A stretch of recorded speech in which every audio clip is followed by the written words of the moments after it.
আগামী এপ্রিলে থাইল্যান্ডের রাজধানী ব্যাংককে বিমস্টেক শীর্ষ সম্মেলনের ফাঁকে ভারতের প্রধানমন্ত্রী নরেন্দ্র মোদীর সঙ্গে বাংলাদেশের অন্তর্বর্তী সরকারের প্রধান উপদেষ্টা অধ্যাপক মোহাম্মদ ইউনূসের বৈঠক হবে কিনা তা এখনো নিশ্চিত নয়। ভারতের পররাষ্ট্র মন্ত্রণালয়ের মুখপাত্র শুক্রবার এই বিষয়ে কোনো আলোকপাত করতে পারেননি। মুখপাত্র জানিয়েছেন, এই বিষয়ে এই মুহূর্তে তার কিছুই বলার নেই। বাংলাদেশে রাজনৈতিক পালাবদলের পর প্রায় ৮ মাস হতে চললেও এখনো নরেন্দ্র মোদীর সঙ্গে অধ্যাপক মোহাম্মদ ইউনূসের কোনো বৈঠক হয়নি।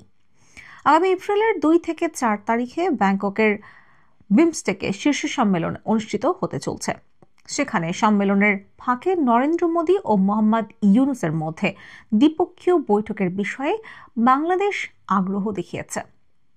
বাংলাদেশের পররাষ্ট্র উপদেষ্টা তৌহিদ হোসেন ভারতীয় সংবাদ সংস্থা ANI-কে জানিয়েছেন, এই বৈঠকের জন্য ভারতের সঙ্গে বাংলাদেশ সরকার আনুষ্ঠানিক যোগাযোগ করেছে।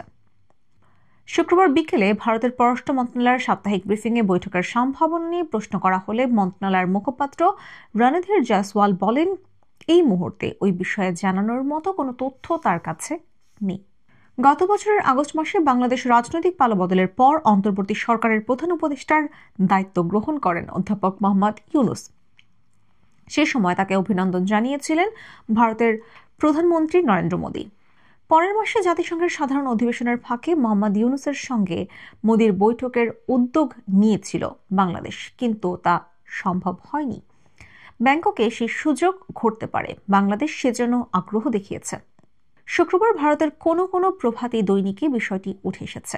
সরকারি সূত্রের বরাত দিয়ে সেসব প্রতিবেদনে বলা হয়েছে, বিমস্টেকের শীর্ষ সম্মেলনের ফাঁকে দুই নেতার মধ্যে সৌজন্য সাক্ষাৎ হলেও কাঠামোগত দ্বিপক্ষীয় বৈঠকের সম্ভাবনা কম, কারণ ভারত মনে করছে সেই আলোচনার পরিবেশ এখনো তৈরি হয়নি। রাজনৈতিক পালাবদলের পর বাংলাদেশে হিন্দু সহ সংখ্যালঘুদের ওপর আক্রমণের অভিযোগ নিয়ে ভারত সরব। বাংলাদেশের সংখ্যালঘুদের ওপর নির্যাতন এবং ইসলামী চরমপন্থা ও সন্ত্রাসবাদী উপাদানের উত্থান নিয়ে সম্প্রতি যুক্তরাষ্ট্রের উদ্বেগের কথা জানিয়ে গেছেন দেশটির গোয়েন্দা প্রধান তুলসি গ্যাবার্ড। পাকিস্তান ও চীনের সঙ্গে সম্পর্কের উন্নতিতে অন্তর্বর্তী সরকারের উদ্যোগের ওপর ভারত তীক্ষ্ণ নজর রেখেছে। বিমস্টেকের শীর্ষ সম্মেলনে যোগ দেওয়ার আগেই চলতি মাসে অধ্যাপক মোহাম্মদ ইউনূসের চীন সফরে যাওয়ার কথা।